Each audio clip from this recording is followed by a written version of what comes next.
Charges of anti-Semitism have been leveled at demonstrators opposed to Israel's war on Gaza across the world. But one prominent Jewish anti-war activist says that's completely inappropriate. For myself as a Jew, I do this work out of my core Jewish values tell me every single human life is precious, and I do this fighting for a future of Judaism beyond the brutal violence of Zionism. Conflating anti-Semitism with opposition to the Israeli government's policies or ideology is so dangerous. It's dangerous for Palestinians and supporters of Palestinian rights who are losing their jobs and being doxxed and harassed online. And it's also incredibly dangerous to the fight against real anti-Semitism. Anti-Semitism is on the rise, analysts say, in acts such as swastikas and hate speech scrawled in an upscale New York town, as well as threats of violence on college campuses and other public institutions. Anti-Semitism is a real and rising problem in this country, and it's a very serious charge.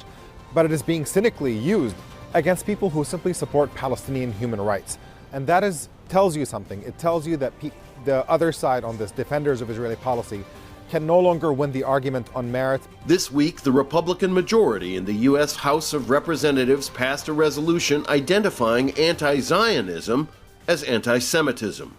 We live in a climate in the United States in which it is very difficult to speak out against Israeli war crimes because we live in a political climate that tries to shut it down at every turn. Both Israeli and U.S. officials have drawn comparisons between Hamas's attack on Israeli towns on November 7th, killing 1,200 people, to the Nazi Holocaust.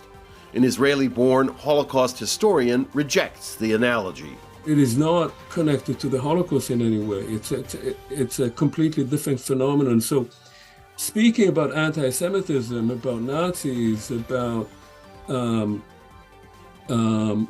Holocaust in this context is really meant to take Israel off the hook for what it is doing on the one hand, and to bring in a greater emotional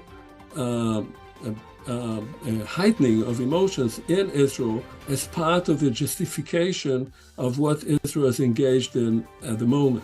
A serious war over words and definitions as the real war rages on. Make sure to subscribe to a channel to the latest news from RDZ World News.